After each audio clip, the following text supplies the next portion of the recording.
Welcome to all the newcomers. I am Sean and this is my nonprofit journey. Let's talk about the Broad Street Market. If you haven't heard, the Broad Street Market kind of halfway burned down, literally. And I have been volunteering over there in a PR capacity for some time.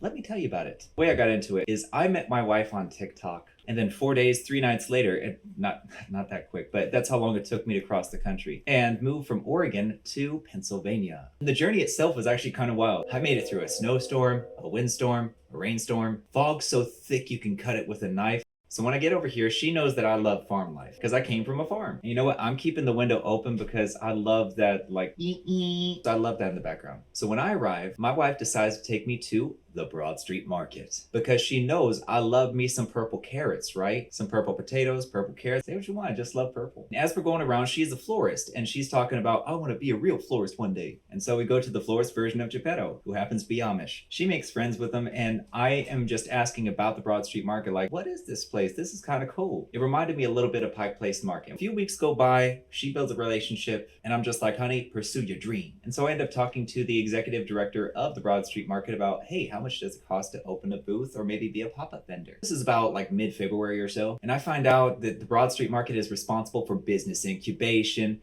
and like answering a food desert. Yay! And immediately my mind kicks into gear. So a little backstory, I lived in Southside Chicago for a while. A business deal went really bad. And so in my desperation, just trying to figure out what the heck to do, I go to church and meet a guy named Hardy Evans. He helps me get into a loft and he helps me, because he owns a thrift store, loans me a couple different sheets, blankets. He doesn't loan them, he gives them. And then one day he says, come take a ride with me. So I'm all like, all right, I'll come.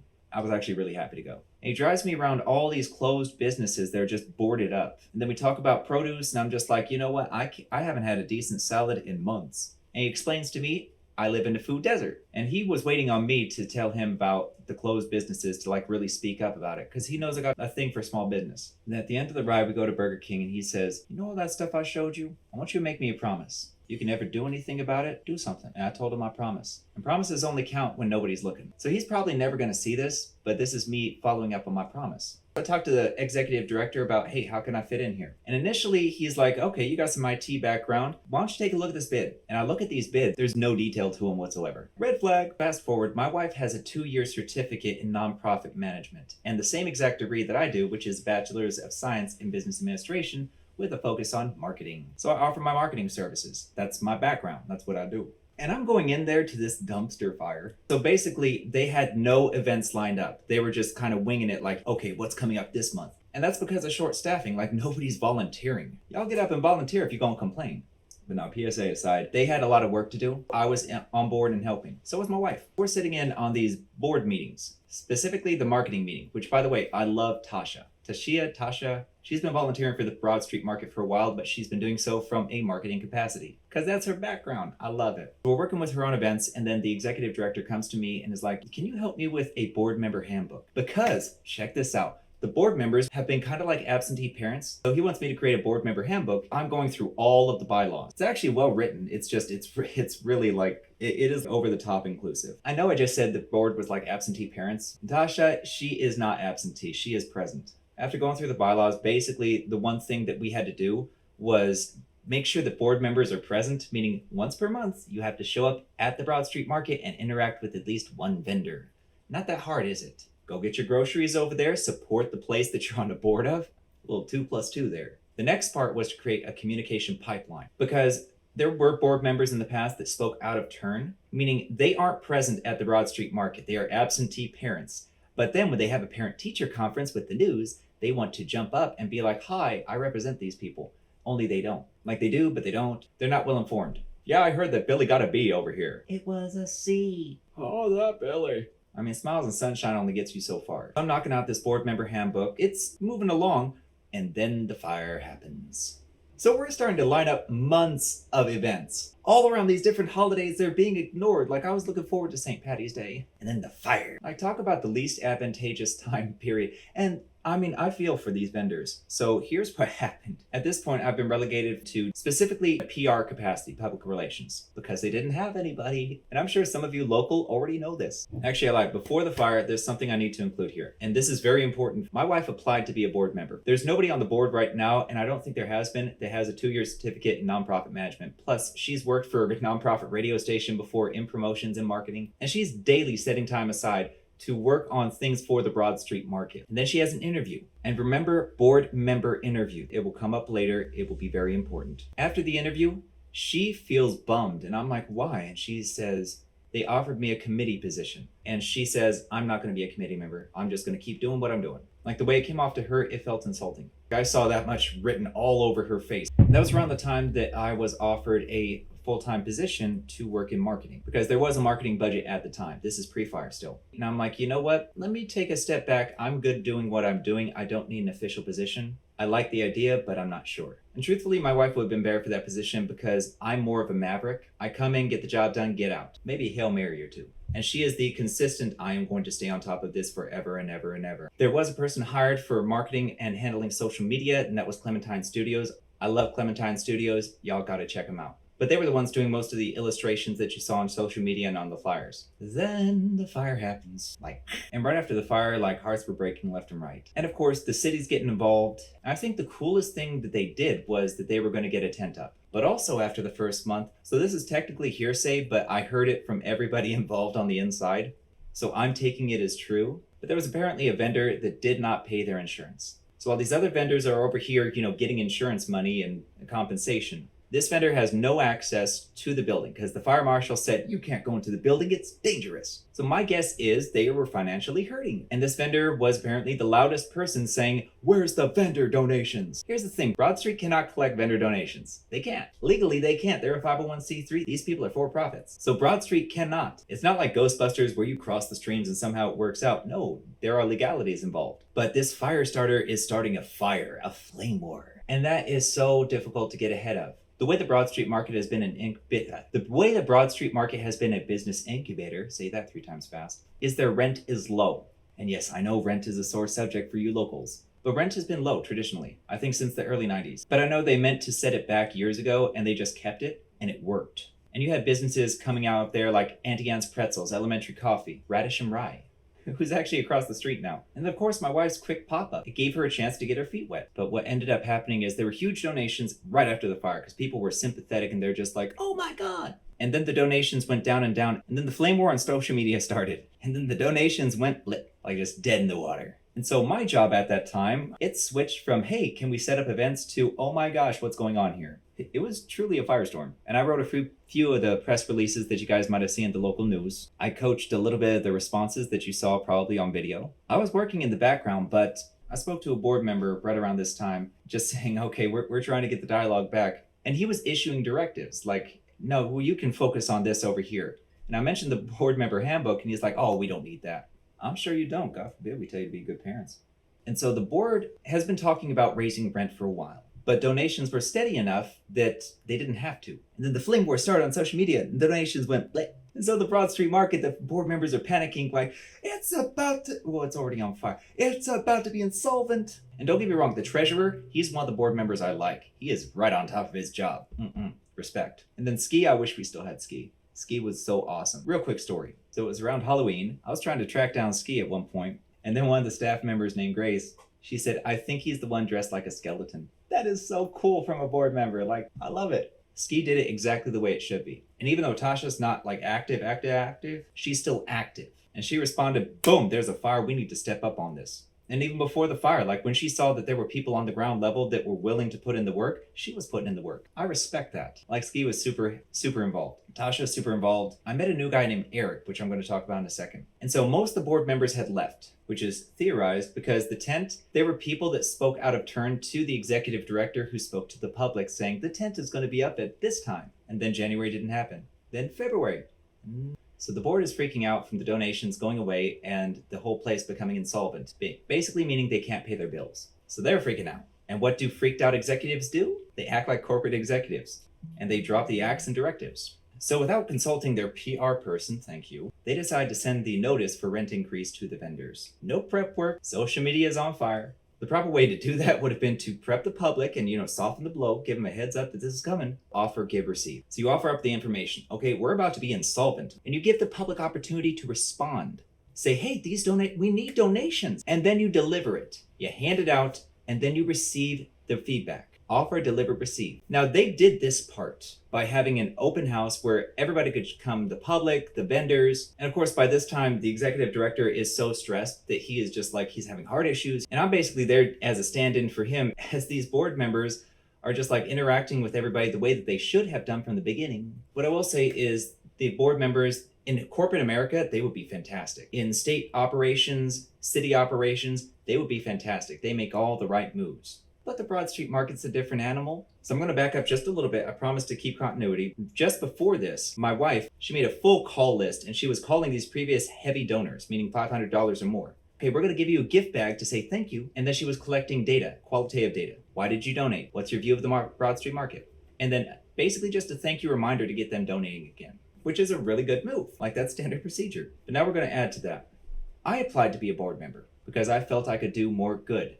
I think this was shortly after the fire. And the board was down to 2 members. Okay, I screwed up continuity. Please forgive me. So I applied to be a board member after the fire, but before it was announced they would be increasing rent, which got the public in an uproar. I thought I could do more by having a say and also to communicate with the other board members. So I applied to the Broad Street Market and I go through an interview just like my wife. It was just one person on the phone and I understood why my wife felt the way she did. During the interview, I'm outlining, a lot of my background. And I was asked, what experience do you have with crisis management? And of course, you don't expect a fire to happen. Fires don't normally happen, hopefully. Not if you're doing your job right. So I told him I have limited experience, and apparently that wasn't enough. So I was offered a committee position. And I'm thinking, okay, he's got a heavy hitter that he's gonna bring in, and he just has to approach him. Fast forward, I met their heavy hitter. Now I mentioned Eric. I like the guy, he's involved. He is at the Broad Street Market all the time. I like Eric. In our conversation, he agreed with a lot of the things I was saying, just about how things could have been done, hindsight 2020. And then he told me he doesn't know why he's the PR person. So I'm a little bit offended because for what I was stepping in for and the involvement I had to that point, so I turned down the committee position. Meantime, I'm working in PR and I'm trying to take back this dialogue. And I am brainstorming how the heck to do this because I have limited capabilities and access. I'm not an official person and I'm not a board member. All right, so I know my barriers. What can I do? And I'm like, you know what? Awareness is a big thing because I think if the community knew what the Broad Street was and how impactful it was, so I decided I'm going to start talking to people in the community. And one thing I found through just my different travels to different grocery stores, meeting people, because I'm a talkative dude, I find out that most people don't know all of the things the Broad Street Market does. Like, I never expected the best General Tso's of my life to be made by the Amish, but they do. And I want to bringing awareness, that's a good thing. That could bring in donations. This is right before announcing we're going to hike the rent. I'd say about a month before. I'm like, okay, let me look up a documentary about this. There's no documentary. Broad Street Market, longest continuously running open market in the United States. And there's no documentary. So we go across the street to historic Harrisburg and we speak to David Morrison. And when I tell you that man can tell a story, that man can tell a story. Woo woo. I couldn't take notes fast enough, so I whipped out my phone and I started recording the voice. And he was so enthusiastic about it. He was totally on board with the idea of a documentary. I'm walking back to the Broad Street Market with the executive director, and I'm like, dude, we're going to make a documentary. And future episodes, I'm going to talk about my background with videography, CCTV, and just how I felt qualified enough to say we're going to do a documentary. David Morrison and his staff provided me all of the documentation I need to really get this thing going. I remember how I said my wife was contacting these different donors? Well, she gets a job offer to become a flight attendant, the thing she wanted to be since high school that a lot of women want to be. So I'm like, honey, you're taking this job. This is you're going to fulfill your dreams, okay? I will step up and do the donor calls. This is the same time period. So I take over her calls and I'm like, bring, hi. Thank you for donating to the Broad Street Market. It was super awesome that you did. And what made you donate? What do you think of the Broad Street Market? We're doing a documentary for the Broad Street Market. Do you know anybody with a camera? During one of my calls, I reached the roller derby. And as I'm talking to the lady from the roller derby, that's a nonprofit locally that kind of helps other nonprofits out. I think it's really cool. But she's telling me, yeah, we did a video thing at one point and we called Cap Collective. Really? I call up Cap Collective, referred by Roller Derby. I'm talking to the guy. I'm like, you know what? We just basically need somebody to film. I'm going to handle the rest of the stuff. But then the guy's like, you know, my wife is a professor, right? Okay. And she does documentaries. I found someone to help. Yes! I am on cloud 9. I end up talking to her and she is all on board with this. I'm just like, Yes! Because I'm coming from the green. Like, I've never made a documentary, so she's on board. We interview the executive director first because he's on his way out. So fun story, when I first met him, he was so nice that in the back of my head, I was like, you're not babysitting my kid. But it turns out he's actually really that nice. Cat Collective helps. We filmed the executive director for the first interview. Their equipment I'm so jealous of. And I get to meet the PR person that was brought onto the board. And this isn't a shame, this isn't to have hard feelings. I'm actually glad I'm not on the board. I get why the board members left. But it's very telling. The way Eric described it to me was that he got a phone call and was asked to be on the board. And within the board, at most, there are 2 degrees of separation. And so pretty much at that point, I decided I'm going to step back almost entirely from the Broad Street Market. Then I find out that the Broad Street Market is going to be managed, not by the public, but by a property management company. So frankly, at this point, I'm sitting back with some popcorn and just watching it play out. There are way too many untenable factors for me to feel confident volunteering with the Broad Street Market further. Don't get me wrong, they need experts helping and volunteering because I feel this property management company is not the right choice, but it would make sense from an executive standpoint, from a corporate standpoint, or state level standpoint. In researching for the Broad Street Market documentary, the market was established to be publicly run. A world-class expert that came in, analyzed the Broad Street Market and said, it's owned by the city, managed by the public. That's not happening from what I'm seeing. And bringing in a property management company, is the popcorn ready? There is some good news on the front. The documentary is still going. But after the first interview where I was there helping out, so board members and vendors alike say, I wonder about a conflict of interest. I am friends with the executive director that nobody seems to like. They like the board members. Because I've been ground level, but a lot of my ground level was beside the executive director. And Cat Collective was the one that was telling me this. So my immediate response, and I got the text message to prove it, was, okay, take it off my hands. My purpose was the mission. The documentary was meant to serve multiple goals. First up, we have public awareness. People need to know how good the Broad Street Market is. And if they did, they would be proud. Second, donations. Third, volunteers. I'm talking every type of volunteer. If you live locally, come by. Man the front desk. And if you're professional, get involved. Broad Street Market is a community project. We need the community. Then the fourth is to inspire tourism. The Broad Street Market is very much akin to Pike Place Market back where I grew up. So the Pike Place Market, its value isn't just the market itself. It's the businesses surrounding the market. It's the environment. And Harrisburg has that. You got all sorts of artisan shops across the street, down the street. Great architecture. I wanted to inspire tourism so that we could get more money to vendors. We can bring more business in, incubate more businesses, inspire more people to start a business there. The second building is going to be rebuilt. In the meantime, we got a tent and they need vendors, especially if you grow local produce or you do anything that's, artisan. And then the last, which is a guilty pleasure of mine, Autism has talent productions. So I'm trying to inspire people like me because the life expectancy and mortality rates from self-harm are very high in my community. I wanted to give them some kind of inspiration. Which brings me to the next part. I am not involved anymore. There is no conflict of interest. I wiped my hands. Actually, I shook hands and passed it off to them. So this is pure Cat Collective. And the main producer and director, she happens to teach making documentaries for a local college. Extraordinarily qualified. And vendors, if you want to be involved, Cat Collective is going to reach out to you. Now, one thing I am doing, we're going to do a rep. Have you ever seen Sister Act 2? At the end of Sister Act 2, they had like kind of a music video. That's what I plan on doing, but advertising the vendors. All right, check this out. I'm going to give you a sample. Bring your family through in the car, then pocket. Come and get your food from the Broad Street Market. Broad Street Market. Come and get your food from the Broad Street Market. Broad Street Market. Get the Thai food with the curry and rice. Barbecue so good you lick your fingers twice. African food with the African flavor. Burgers make it five guys look like two neighbors. Like, tell me that won't hit. Like, that would be completely novel, which supports the tourism and the awareness part.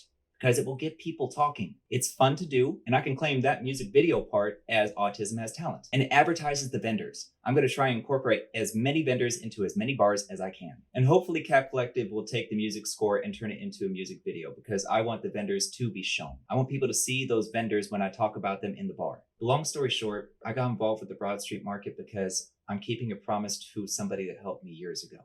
Man is only as good as his word. There is a documentary coming out, and it's going to be so great. Like, I would love to be involved in this documentary. I wanted to be the narrator, and it hurt a little bit stepping back, but it was also without hesitation. I know the good the Broad Street Market does. And I've still got volunteering at the North 17th Street Church of God, which also has a food bank. And I'm also going to be reviewing some of the foods from the vendors. I love their mead. Goblin Alchemy is awesome. In fact, it's impressive. I understand why they won awards. But being involved with the Broad Street Market has been its own unique journey, and I'm glad to have gotten things started the way I got them started. I know the documentary will help. And if you like this video, like down below, subscribe because I'm going to be coming out with a lot more of these. You better believe this camera I just spent money on is going to get used. Stay well, stay amazing. I'll catch you next time. And check out the links below if you want to learn some more about what I do.